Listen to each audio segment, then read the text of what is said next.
નમસ્તે દર્શક મિત્રો, ઈટીવી ન્યૂઝ ગુજરાતીમાં આપનું સ્વાગત છે। હું છું દીપક રાજાણી। દર્શકો, 22 વર્ષની ઉંમર એટલે હરવા ફરવાની ઉંમર। આ ઉંમરમાં પાટીદાર સમાજના એક યુવાને હરવા ફરવાનું તો છોડી દીધું, પણ પાટીદાર સમાજના ઉત્થાન માટેનું બીડું ઝડપ્યું। પાટીદારોને અનામતની માંગ સાથેના શરૂ થયેલા આંદોલનમાં આ યુવાનને 9 માસ માટે જેલમાં પણ જવું પડ્યું। જેલ મુક્તિ પછી પણ આ યુવાનના તેવરમાં કોઈ ફરક નથી। આટલું કીધા પછી જરૂર પડે છે કે આપણે કયા પાટીદાર યુવા નેતાની વાત કરીએ છીએ? હા, આપણે વાત કરી રહ્યા છીએ પાટીદારના યુવા દિલોની ધડકન એવા હાર્દિક પટેલની। હાર્દિક પટેલ ઈટીવી ન્યૂઝના ફેસ ટુ ફેસ કાર્યક્રમમાં આપણી સાથે ઉપસ્થિત છે। હાર્દિક, ફેસ ટુ ફેસમાં તમારું સ્વાગત છે। હાર્દિક, સૌથી પહેલો સવાલ, 6 મહિના માટે હદપાર, 9 મહિનાની જેલગાળો સમાપ્ત થઈ ગયો, ગુજરાત છોડવું પડ્યું, હવે રાજસ્થાનમાં કેમ્પ કરીને તમે બેઠા છો, શું ભાવિ યોજના? જેલમાં એક સમાજના હિત માટે ગયા હતા અને ત્યારબાદ ન્યાયતંત્રએ જે બી ફેસલો આપ્યો આપણને કે ગુજરાત બહાર રહેવા માટે, ગુજરાત બહાર પણ આપણે રહીશું, જેલમાં હતા એના કરતાં ગુજરાત બહાર રહેવામાં એક આસમાન જમીનનો ફરક પણ છે। મહત્વની વાત, ગુજરાતમાં રહીને કઈ રીતે સમાજના હિત માટેનું આંદોલન ચલાવવું, એના માટેને કઈ રીતે સ્ટ્રેટેજી બનાવી, કાર્યપદ્ધતિ તૈયાર કરવી, તમામ પ્રકારનું આયોજન ટૂંક સમયમાં અમે તૈયાર કરીશું। પણ મહત્વની બાબત એક છે કે આંદોલન શરૂ કર્યું છે, એ આંદોલન ચાલુ જ રહેશે। સમાજનું હિત જ્યાં સુધી પૂરું ન થાય ત્યાં સુધી આંદોલનમાં કોઈ જાતની કચાશ નહીં આવે અને વનવાસ એટલે કે 6 મહિનાનો ગુજરાત બહાર આવવાનો વનવાસ એ ક્યારેક ને ક્યારેક સારા હિત માટે પણ હશે, કદાચ કુદરતે લખેલું હશે તો એ ક્યાંક સારા હિત માટે સફળ પણ થશે અને સાબિત પણ થશે। એટલે વનવાસને સારું માનો છો, એક સારા શુભ સંકેત પાટીદાર સમાજ માટેના છે એવું તમે માનો છો? હા, બિલકુલ સારા સંકેત હશે, કેમ કે જેલમાં હોત અને ગુજરાતની અંદર જ રાખવાનો એવો નિર્ણય આપ્યો હોત તો કદાચ એવું હોત કે વિરંગામની બહાર નહીં જવાનું 6 મહિના, તો તમને એક જાતના જકડી લેવામાં આવત। ગુજરાત બહાર રહીને તમે ગુજરાતની અંદર કાર્યપદ્ધતિ કરી શકો, સમગ્ર દેશમાં કરી શકો, ત્યાંનો એક માહોલ ઊભો થશે। એટલે કે એવી બ્લુ પ્રિન્ટ તૈયાર કરી છે કે ભાઈ ગુજરાત બહાર 6 મહિના છે તો બીજા રાજ્યોમાં ખૂંદી વળશું અને જ્યાં જે કરવું છે એ કરી લેશું। એ સ્વાભાવિક છે કે લોકતાંત્રિક દેશની અંદર તમે તમારો અવાજને બુલંદ બનાવી શકો, જે તે રાજ્યની અંદર જઈને જ્યાં તે જનતાને શું પરેશાની છે એ મુદ્દાને અવાજ બનાવી શકો। યુપી હોય, બિહાર હોય, પંજાબ હોય કે દિલ્હી હોય કે રાજસ્થાન હોય, તો આવા જગ્યાએ જઈને દરેક જગ્યાના લોકોનો અવાજ બનવું છે। અમારો એક જ હેતુ છે કે કિસાનો, યુવાનો, ગરીબ અને જવાન લોકો માટે કાર્ય કરવું છે, એ લોકોનો અવાજ બનવું છે। જ્યાં પણ જરૂર પડે એ લોકો માટે સાથે એ ખુલ્લી રાખીને ચોડી કરીને લોકો સામે લડવાનું છે। ગુજરાત સરકારે EBCમાં 10% આપ્યા, મુખ્યમંત્રીની યોજના આવી, છતાંય તમે અને તમારી ટીમ સંતુષ્ટ નથી, તો હવે આ ક્યાં જઈને અટકશે? શું જોઈએ છીએ, શું ખૂટે છે? મહત્વની બાબત એ છે કે જ્યારે આંદોલન શરૂઆત થઈ ત્યારે આજ ભાજપ સરકાર એક જાતની આંગળી ચીતતી હતી કે આ ખોટું આંદોલન ચલાવી રહ્યા છે, કોઈના ઇશારાથી આંદોલન કરી રહ્યા છે, ત્યારે એ લોકો અમને લોકોને મજાક સમજતા હશે અથવા કોઈ રાજનીતિક પાર્ટીનો હાથો સમજતા હશે, છતાં એમને 1000 કરોડનું પેકેજ આપ્યું। અમારી માંગ ઓબીસીની હતી કે પાટીદાર સમાજને ઓબીસીનો દરજ્જો આપવામાં આવે, પાટીદાર સમાજને શૈક્ષણિક ક્ષેત્રે કે નોકરી ક્ષેત્રે સહયોગ આપવામાં આવે સરકાર તરફથી, તો અમને 1000 કરોડનું પેકેજ આપ્યું, જે અમને મંજૂર નથી। એ પછી અમને EBC આપ્યું, જે હકીકતમાં એવું કહેતા હતા કે પટેલોને બંધારણમાં આ ફાયદો જ ન મળે, પણ છતાં બી અમને સહયોગ આપવામાં આવ્યો। તો મહત્વની બાબત છે, આ તમામ રીતે ભાજપની સરકાર ગેરમાર્ગે દોરવાના તમામ પ્રયાસો કર્યા, પણ EBC એ ભારતના બંધારણમાં નથી, EBC એ ભારતની બંધારણની અંદર વ્યાખ્યામાં નથી, તો EBC મને નથી લાગતું કે કોર્ટ એને માન્ય ગણે। સરકાર તરફથી અથવા તો સત્તાવાર સૂત્રો તરફથી એક એવી વાત બહાર આવી છે કે હાર્દિક પટેલે જે લેટર લખ્યો છે એ લેટરમાં વાત એવી કરી છે કે મેં OBCમાં મારે જરૂર નથી, તો હવે શા માટે ફરીથી વાત OBCથી દોરાવવામાં આવી રહી છે? જરૂર નથી ઓબીસી, એક પત્ર રિલીઝ થયો છે। નહીં, એ કદાચ મને એક ન્યૂઝપેપરમાં જાણવામાં કોઈક મીડિયા દ્વારા મને કહ્યું કે નીતિનભાઈ આ બાબતે જાહેરાત કરી કે મેં આજ સુધી ક્યારેય પણ ઓબીસી નહીં મળવાની વાત નથી કરી। મેં રમેશ માટે કહ્યું પાટીદાર સમાજને ઓબીસીની જરૂર છે, તમે EBC આપ્યું છે તો EBCને તમે કયા દરજ્જે ગણો છો? ભારતના બંધારણમાં EBCની કોઈ જોગવાઈ કરવામાં નથી આવતી। કદાચ એવું બની શકે કે ગુજરાત મોડર્ન EBC લાવીને સમગ્ર દેશની અંદર આ લોકો અનામત હટાવવાની વાત કરી શકતા હોય। અનામત આ દેશનો એક મહત્વનો પાયો છે, એમાં સમીક્ષા થવી જોઈએ, લોકોના કાર્ય થવા જોઈએ, પણ EBC એ ભારતના બંધારણમાં જોગવાઈ નથી। ભારતનું બંધારણ મહાન છે, કોઈ રાજ્ય સરકારની સત્તા મહાન નથી। એટલે OBCમાં જો અનામત આપવામાં આવે તો જ તમારી માંગ સંતોષાય એવું માનો છો? ચોક્કસપણે પાટીદાર સમાજને OBC મળશે તો પાટીદાર સમાજ આંદોલનને પાછું ખેંચશે, પણ મહત્ત્વની બાબત છે 14 યુવાનોને જે હત્યા કરવામાં આવી છે એમને ન્યાય મળવો જોઈએ અને જે બી અત્યાચાર ગુજાર્યો છે પોલીસ કર્મચારીઓ એમને પર પગલાં લેવા જોઈએ. પણ બંધારણમાં જોગવાઈ નથી ઓબીસીમાં આપવાની, છતાં ડિમાન્ડ ચાલુ જ રહેશે.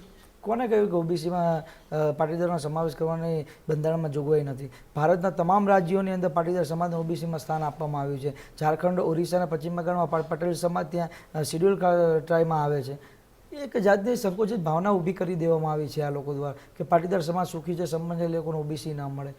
ગુજરાતની અંદર પાટીદાર સમાજ 2-5 વર્ગ મજબૂત કે અને પૈસાદાર હોય તો સમગ્ર સમાજ ના હોઈ શકે. બંધારણમાં એવી કોઈ જ જોગવાઈ કરવામાં નથી આવી કે પાટીદાર સમાજને ઓબીસી ન મળે. ઓબીસી જ્યારે શરૂઆત કરવામાં આવી ત્યારે 27 કે 28 જાતિ હતી, આજે 148 જાતિ છે.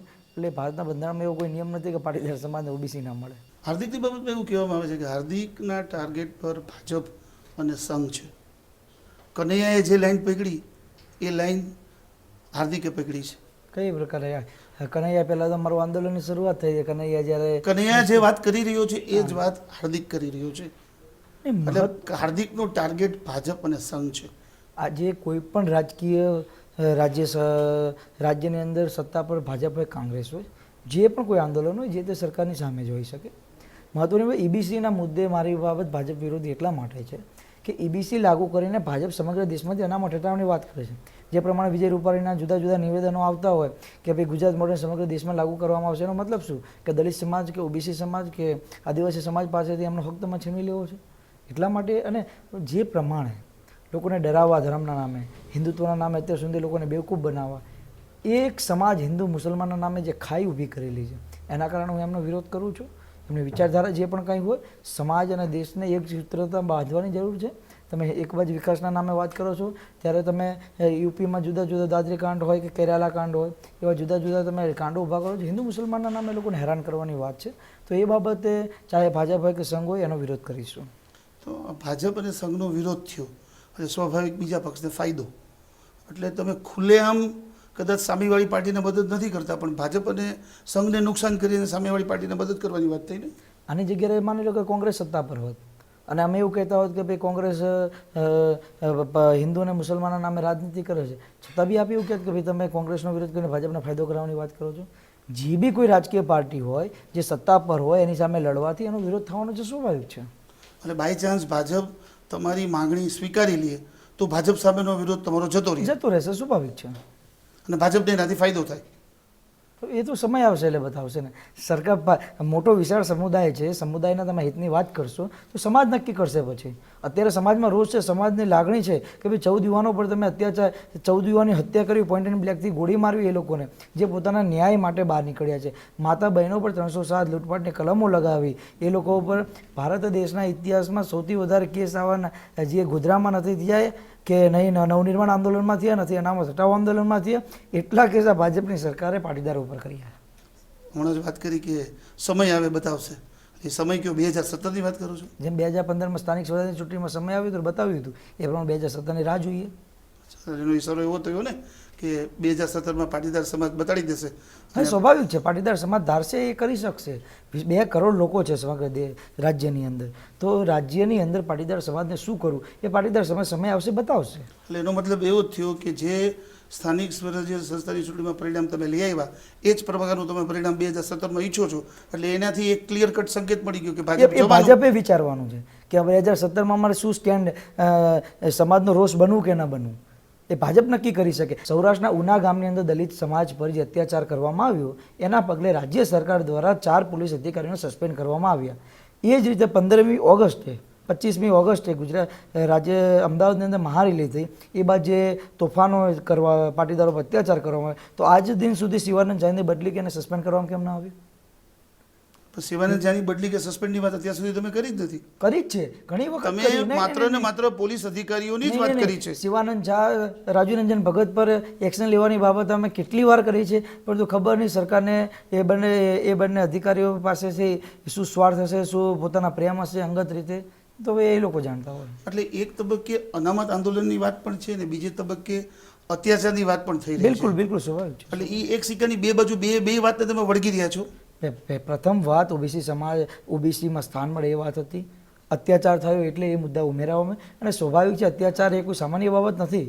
14 યુવાનોને મારી નાખવા, આટલા બધા રાજદ્રોહના કેસ, દેશદ્રોહના કેસ કરો, આઝાદી પછી દેશદ્રોહના કેસ કયા રાજ્યની અંદર લગાવવામાં આવ્યા છે, એ બધી મહત્વની વાત છે. તો અત્યાચારમાં સામે તો અવાજ ઉઠાવવો જ પડે ને. આજે સત્તામાં લોકોએ વોટ આપીને જે સરકાર બનાવી છે તો કે અત્યાચારનો ભોગ બનવા માટે સરકાર નથી બની, એની સામે અવાજ ઉઠાવવા માટે સરકારને આપણે સ્થાન આપ્યું છે.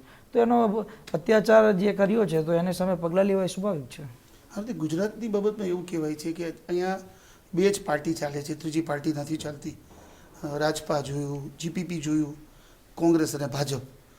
હાર્દિક પટેલ અને પાટીદાર સમાજનો રોષ છે ભાજપ સામે. એટલે એવું કહી શકાય કે હાર્દિક પટેલ અને એની આખી ટીમ કોંગ્રેસ માટે ખુલ્લેઆમ કામ કરશે? મહત્વની બાબત સમાજ માટે કાર્ય કરવાનું છે. સમાજને પોતાનો હક મળશે, એ સમાજ નક્કી કરી શકે કે એને ક્યાં જવું છે. અત્યારે સમાજ એક છે. આજે તમે કોઈ પણ કાર્ય રેલી કરો, માની લો 48 કલાકની અંદર 35 લાખ લોકો બહાર આવી શકતા હોય તો મતલબ સમાજ એક છે. સમાજને કોઈ નેતાની જરૂર હતી, જે વિશ્વાસુ નેતા હોય એ લોકો સમાજને મળી ગયો છે. એ કહેવાની જરૂર નથી કોણ છે. સિંહ હોય તો સિંહને કહેવાનું ના હોય કે હું સિંહ છું, એ સિંહ જ હોય. મહત્વની બાબત કે જ્યારે પણ સમય આવશે પાટીદાર સમાજને એમ થશે કે અમારી પર અત્યાચાર કોને કર્યો. જે પ્રમાણે 1995 માધવસિંહ સરકાર દ્વારા પાટીદાર પર અત્યાચાર થયો તો સમાજ આપોઆપ એનાથી પલટી ગયો, ભાજપમાં જતો રહ્યો. 2015માં ભાજપ દ્વારા પાટીદાર સમાજ પર અત્યાચાર કરવામાં આવ્યો. તો જોઈશું 2017માં કઈ જગ્યાએ ડાયવર્ટ થાય. તો એવું કહી શકાય કે હાર્દિક પટેલ અને પાટીદાર સમાજ સમય આવે જ પત્તા ખોલશે? સ્વાભાવિક છે. અને તમારી હાથમાં પત્તા હોય ને 3 એકા હોય, જ્યાં સુધી બાજી ચાલે ત્યાં સુધી ચલાવવા દો. એમ થાય કે પૈસા ખૂટી જાય તો બાજી ખોલી દેવી પડે. હાર્દિકની વાત ઉપરથી ગુજરાતના લોકોને ક્યાંક ને ક્યાંક હાર્દિકની વાતમાં આપનો ચહેરો નજર આવે છે. એ શા માટે? તમારું અમદાવાદમાં એન્ટ્રી લેવું, અચાનક આશુતોષનું પ્રગટ થવું, આશુતોષ હારે હાર્દિક પટેલ મળ્યા ન મળ્યા એ જુદી વાત છે. જોગાનું જોગ, યોગાનું યોગ, કાંઈ ને કાંઈ વાતમાં હાર્દિક સાથે આપને જોડવામાં આવે છે. આજ દિન સુધી આમ આદમી પાર્ટીના એક પણ નેતા સાથે મારો ફોટો નહીં થઈ, હું કોઈ નેતાને મળ્યો નથી. આમ આદમી પાર્ટી કેજરીવાલને મેં નથી કહ્યું કે મારા માટે તમે સપોર્ટ કરો કે હાર્દિક પર રાજદ્રોહનો કેસ ન લગાવવો જોઈએ, એકનાથ ખડસે ઉપર લગાવવો જોઈએ. એમને પ્રેમ ઉભરાઈ ગયો છે તમારો? એને પ્રેમ ઉભરાયો હશે. અને રાજનૈતિક પાર્ટીને આપોઆપ પ્રેમ ક્યારે ઉભરાઈ જાય, ક્યારે લાટ મારવી, ક્યારે એને ગરદન દબોચવી, એ રાજકીય પાર્ટીના નેતાઓ જાણે છે. એટલે આશુતોષની વસ્તુ એક સાવ અલગ કે હું આવ્યો તો સ્વાભાવિક છે કે એ લોકો પોતાના સ્વાર્થ માટે કે પોતાની એક મજબૂતાઈ ઊભી કરવા માટે એ લોકો આવે, સ્વાગત કરવા માગતા હોય. પણ હું આશુતોષ કે આમ આદમી પાર્ટીના કોઈ નેતાને મળ્યો નથી. હું કોંગ્રેસના પણ કોઈ નેતાને આજ સુધી મળ્યો નથી કે નથી ભાજપના કોઈ નેતાને હું આજ સુધી મળ્યો. એક વખત જ્યારે રાજભવનની અંદર મિટિંગ બોલાવવામાં આવી પાસને, હું એક વખત મળ્યો છું. મને કોઈ એવો રાજનેતાઓને મળવાનો શોખ નથી. અમે અમારી મજબૂતાઈ તાકાતથી ઊભા થયા છીએ અને આ તાકાતથી સમાજને હક મેળવવા માગીએ છીએ. એટલે તમે પણ કોંગ્રેસ અને ભાજપની હરોળમાં જ આપને માનો છો? એ રાજનૈતિક સવાલ અને એનાથી હું બહુ વિપરીત નથી, એમ અલગ વસ્તુ જાણું છું. હા, એવું બની શકે કે દિલ્હીમાં એમની સરકાર છે, કદાચ આવનારી ચૂંટણીઓમાં એમની કે સરકાર બને તો એક ઇફેક્ટ પડશે રાજ્યની અંદર. પણ એ તો સમય બતાવે. ગુજરાતની પ્રજા હોશિયાર અને સમજુ પ્રજા છે, એ સમય આવશે નક્કી કરશે. હાર્દિકની બાબતમાં એવું કહેવામાં આવે છે કે પાટીદાર નવનિર્માણ સેના, પાટીદાર નવનિર્માણ સેના, પટેલ નવનિર્માણ સેના. તો ક્યાંય એવું નથી ને કે પાટીદાર નવનિર્માણ સેવા નામની આપણે એક સંગઠન ઊભું કરીને પછી એને પાર્ટીના પ્લેટફોર્મમાં લઈ આવી? પટેલ નવનિર્માણ સેના એ કોઈ અત્યાર સુધી રજીસ્ટ્રેશન કર્યું નથી. એ સમાજના હિત માટે છે અને એ અત્યારે 19 લાખ કાર્યકર્તાઓનું સંગઠન આખા દેશની અંદર બનાવ્યું છે. એ મહત્વનું સંગઠન એટલા માટે બને કે દેશની અંદર 28 કરોડ કુર્મી છે પટેલ. તો એ લોકોનું સંગઠન બને. એ લોકોને શું ભૌગોલિક પરિસ્થિતિ, દરેક રાજ્યની અંદર શું સામાજિક પરિસ્થિતિ, શું રાજનૈતિક પરિસ્થિતિ, એ પરખી સમજીને એમના હિત માટે કાર્ય કરવામાં આવે. માની લો કે મહારાષ્ટ્રની અંદર વિદર્ભ અને મરાઠા વિસ્તારમાં સમગ્ર વિસ્તાર આખો પાટીલ દેશમુખનો છે, જે મરાઠી અમારા કુર્મીમાં આવે. તો એ લોકોને કિસાનોને એટલી બધી પરેશાની છે કે એમનો અવાજ કોઈ બની નહીં શકતું. તો આવા બધા મુદ્દે દરેક રાજ્યની અંદર જુદા જુદા લોકોના હિત માટે કાર્ય કરીએ, એ જ પટેલ નવનિર્માણ સેનાનું કાર્ય છે. હાર્દિક, પાટીદારોના જ્યારે ગુજરાતમાં આંદોલન થયા, ભૂતકાળમાં થયા, ભાજપ સરકાર સામે લોકો મેદાને પડ્યા, તો ઓવરઓલ ગ્રાફ જો જોવામાં આવે તો પાટીદાર સમાજના નેતાઓને ખૂબ જ સહન કરવું પડ્યું. જીપીપીની વાત કરીએ આપણે, કે ભૂતકાળમાં રાજપા થયું એની વાત કરીએ, ગોરધનભાઈ ઝડફિયાનો પક્ષ થયો ત્યારની વાત કરીએ. સવાલ એટલો છે કે જ્યારે પાટીદાર સમાજ સંગઠિત થઈને સરકાર સામે પડે છે ત્યારે સહન કરવાનું પાટીદાર સમાજના નેતાઓને જ આવે છે. જે પાટીદાર સમાજના દિગ્ગજ નેતાઓ હોય છે એ આ લડાઈમાં ક્યાંક ને ક્યાંક પરાજયનો સામનો કરે છે, ક્યાંય ને ક્યાંય એને ઘરે જવું પડે છે. તો એનાથી સમાજને નુકસાન નથી દેખાતું? એનો સૌથી મોટો એની પાસેનો પોઈન્ટ એ છે કે એ લોકોએ હરમેશ માટે પોતાના સ્વાર્થ માટે કાર્ય કર્યું છે.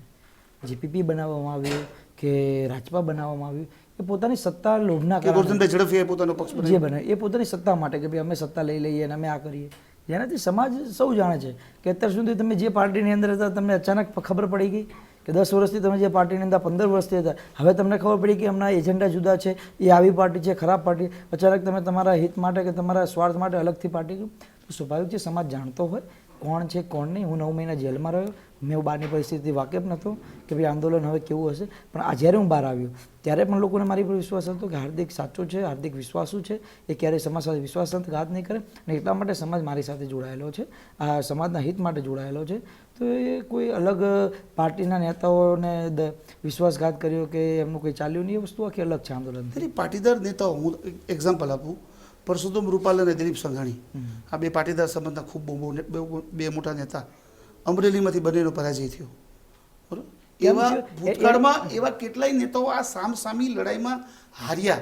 બાય ચાન્સ એ લોકો જો જીત્યા હોત તો જે પ્રધાનમંડળમાં પાટીદાર સમાજનું પ્રતિનિધિત્વ વધવું જોઈએ એના બદલે ઘટે છે. આવા જે કારણો થાય છે એની પાછળનું કારણ અત્યાર સુધી પાટીદાર સમાજના 2 ભાગલાઓમાં વેચી દેવામાં આવ્યા હતા, લેવા અને કડવા સમાજના નામે. લેવા કડવાના નામે પાટીદાર સમાજ એ રીતે બેવકૂફ બનાવવામાં આવે કે જાણે બંને સમાજ એક લવકુશ ભાઈ ન હોય, પરંતુ જ્યારે સાવ અલગ જ જાતિ જ્યારે હોય એવી રીતે લડાવવામાં આવ્યો અને એનાથી આ રાજનીતિક પાર્ટીઓ ફાયદો લેવામાં આવ્યો. હવે તમે કહીજો કે જ્યારે આ 2017ની ચૂંટણી આવે તો પાટીદાર સમાજની એકતા અને સંગઠિતતા કે પાટીદાર સમાજનો કોઈ લાભ ન લે. મેં પહેલાં કહ્યું હવે કોઈની તાકાત નથી કે પાટીદાર સમાજનો કોઈ ઉપયોગ કરી જાય, પાટીદાર સમાજ કોઈની જાગીર હવે નથી રહ્યું. એ સમાજને બેવકૂફ બનાવવાનું કામ આ સુધી કર્યું છે. મંદિરોના નામે, ચાહે ખોડલધામ હોય કે ઉમિયાધામના નામે લોકોને ફક્ત હેરાન પરેશાન કરવામાં આવ્યા, લોકોને ખેંચવામાં આવ્યા પોતાની તરફ. ખોડલધામનો કાર્યક્રમ હોય તો ત્યાં નરેન્દ્ર મોદીને બોલાવવામાં આવતા, ઉમિયાધામનો કાર્યક્રમ હોય તો અહીંયા બીજા કોઈ ફલાણા નેતાને બોલાવવામાં આવતા. પાટીદાર સમાજની માં ખોડિયાર કે ઉમિયા હોય તો ત્યાં પાટીદાર સમાજના હિતની વાત થાય, ન કે રાજનીતિક વાત થાય. તમને એવું લાગે છે કે તમારા જે આંદોલનથી લવ અને કુશ ભેગા થઈ ગયા છે અને એનું જ પરિણામ સ્થાનિક સ્વરાજ્ય સંસ્થાની ચૂંટણીમાં જોવા મળ્યું અને એનું પુનરાવર્તન 2017માં થશે? આંદોલનથી લવ અને કુશ એ પ્રમાણે સાકરે બંધાઈ ગયા છે કે હું માનું છું કે આવનારા 300 વર્ષ આ સમાજને કોઈ અલગ નહીં કરી શકે અને પાટીદાર સમાજના યુવાનો કે મહિલાઓ એક તાંતળે બંધાયા છે. 2017 હોય કે સ્થાનિક સ્વરાજ્યની ચૂંટણી હોય, સમાજે જે તાકાત બતાવી છે, ચાહે સૌરાષ્ટ્ર હોય કે દક્ષિણ ગુજરાત હોય કે ઉત્તર ગુજરાત હોય, આ તાકાતને હવે કોઈની તાકાત નથી તોડી શકે. એ સમય આવશે, હવે સમાજ બતાવશે. સમાજને અત્યાર સુધી હેરાન કરવું, પરેશાન કરવું. ઘણીવાર મને લોકો એવું કહે કે ભાઈ તમારો સમાજ આવડો મોટો છે, તમે સરકાર તમે ચલાવો છો, શું તમે એવું માનો કે સમાજને સરકાર ચલાવવા આપે છે? નહીં. 2 કરોડ પટેલ છે ને એટલા માટે આ લોકો સાચવે છે, બાકી આ લોકો સાચવે નહીં તમને. આ ભાજપનું કામ હોય એ ફક્ત યુઝ એન્ડ થ્રોનું કામ છે અત્યાર સુધી. ખાસ કરીને 5 વર્ષથી સરકાર બની છે, છેલ્લા 2.5 વર્ષથી કેન્દ્રની અંદર મોદી સાહેબની સરકાર છે. 2.5 વર્ષ પતી ગયા પછી જ અમને પુરુષોત્તમ રૂપાલા, મનસુખ માંડવીયા યાદ આવે. ના યાદ આવ્યા છે ને. ક્યારે યાદ? આનંદીબેન પટેલ સીએમ છે, એની વાત સૌરભભાઈ દલાલ મંત્રી છે, એ નીતિનભાઈ વાત પટેલ છોડ દો, છે, એ વાત છોડ દો, એ ગુજરાતની વાત નહીં કરતો. સંગઠનમાં છે. હું એ વાત ગુજરાતની નહીં કરતો, તો મોહનભાઈ કુંડારિયા મિનિસ્ટર હતા, તો કેન્દ્રની વાત કરું. મોહનભાઈ કુંડારિયા મિનિસ્ટર હતા, પાટીદાર હતા ને. એક્ઝેક્ટલી હું એ જ વાત કરું. તો એમને હવે કેમ છોડી દીધા? તો કેમ એકને લીધા ને એકને આઉટ કર્યા? એકને એવું લીધા. તો જરૂરી છે કે બધાને હાચવવાના જ? માત્ર પાટીદાર પાટીદાર ને પાટીદાર જ? અત્યારે 2.5 વર્ષ પતી ગયા પછી તમને પુરુષોત્તમ રૂપાલા, મનસુખ માંડવીયા જ કેમ યાદ આવ્યા? ચલો એની જગ્યાએ રાજ્યસભાના સાંસદો એને અથવા તો લોકસભાના સાંસદો એને જ ચાન્સ મળે ને. ચલો એક નવો પોઈન્ટ, કેમ વિઠ્ઠલ રાદડિયા યાદ ના આવ્યા? એક્ઝેક્ટલી 7 ટર્મથી જે માણસ સંસદ સભ્ય બને, વિઠ્ઠલ રાદડિયા કેમ યાદ ના આવે? જે લકે સમાજને લેવાના કડવા નામે હજુ પણ આ લોકો ભૂત ધૂણાવે કે લેવાના કડવા લોકો બાજે અંદરો અંદર. કેમ એક લેવા ને એક કડવા તો થઈ ગયા ને 50-50%. એટલે જ બજાડવા માંગે ને, એટલે જ બજાડવા માંગે ને. જો ભાઈ એટલે લેવાન તારું કહેવાનું એમ છે કે ભાઈ લેવા કડવા વાત જોવું ન જોઈએ. એક્ઝેક્ટલી પાટીદાર સમાજ લેવાન કડવા કેમ મનસુખ માંડવિયાને લો છો તો એવું કહો છો કે ભાઈ આ લેવા પટેલને અમે લીધો, એવું કેમ નથી કહેતા કે અમે પાટીદારને લીધો? ભાઈ એવું ન કહી કે પૂરતું પ્રતિનિધિત્વ આપે. નહીં, અમે અલગ છીએ જ નહીં. આપણે ચેન્જ કરીએ. અમે અલગ છીએ જ નહીં. અમે લેવાને પ્રતિનિધિત્વ આપ્યું અને કડવાને પણ આપ્યું. અમે કડવા કે લેવા છીએ જ નહીં. આવું એવું કોણ થયું કહે કે છે? બે કડવાને આપો તો ચાલે ને બે લેવાને આપે તો ચાલે? તો વાત નહીં ચલાવવાનું. અમે કડવા લેવા છીએ, અમે પાટીદાર છીએ, માં ઉમિયા ખોડલના સંતાન છીએ. તમે હજુ પણ કેમ લેવાન કડવાના નામે રાજનીતિ કરો? આજે કોણ લેખ કહે છે કે અમે લેવાના દીકરા છીએ, કડવાના દે? કોઈ મને યુવાન કહો જે 30 વર્ષથી નાનો છોકરો હોય, આજે રાજ્યની અંદર 50 થી 60 લાખ યુવાનો કડવા કે લેવાની વાત કરતા હશે? કોઈ નહીં કરતું. એક સમય હતો જ્યારે કડવાના લેવાના નામે આજે મંત્રીઓ નેતાઓ જ્યારે ચૂંટણી આવે ને તો પત્રિકાઓ ફેરવતા કે ભાઈ આ કડવાએ આ કર્યું લેવાય. આજે હું કોઈને પૂછું ને કે ભાઈ તું કઈ જાતિનો લે, એમ કે હું પાટીદાર હું. પહેલાં એવું કહેતા કે હું લેવા છું, એટલે કડવા એનાથી દૂર ભાગતો. આજે તમામ પ્રશ્નોને હલ કરી દીધા છે. પાટીદાર જ શક્તિ છે, મહાન શક્તિ. દેશમાં 27 કરોડ લોકો છીએ અમે. પાટીદારથી મહાશક્તિ એ કોઈ નથી. અમારું એક જ વાત છે કે વિચારધારા લોકો સમક્ષ રજૂ કરવી છે. દરેક લોકો એક તાંત્રે બંધાય. હિન્દુ મુસલમાનના નામે, સવર્ણ અવર્ણના નામે જે મોટી રાજનીતિ સુધી રમાય, એની નીચે લેવાને કડવાના નામે રમાય. આ બધી વસ્તુને, આ કલંકિત શબ્દોએ એને ભૂંસતું રબડ આ ગુજરાતનો પાટીદાર બને. જે સવાલ પર સૌની છે નજર, તેનો જવાબ મેળવશું આપણે હાર્દિક પાસેથી. પણ સમય થયો છે એક નાનકડા બ્રેકનો. જોતા રહો ફેસ ટુ ફેસ. મેં સાહેબ 190 આવેદનપત્ર આપ્યું કલેક્ટર અને મામલતદાર. તો સરકારમાં આનંદીબેન શીખો સવાર શું ખાઈને બપોર ભૂલી જાય એ ખબર નહીં હોય. તો કે હજુ સુધી પાટીદાર સમાજ એમને રજૂઆત નહીં કરી.